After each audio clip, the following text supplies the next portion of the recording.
Добрый день, дорогие друзья! Сегодня 21 декабря 2019 года.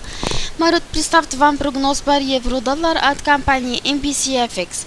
Курс евро-доллар стремится сбычава на медвежьем тренде после касания верхней линии восходящего канала на дневном графике. Мы ожидаем, что он будет продолжить свое снижение до уровня 1.3175. Если он нарушит вниз этого уровня, следующей целью будет к основному уровню поддержки на 1.3150. Следующей целью будет скользящий средний 500 на уровне 1.3109.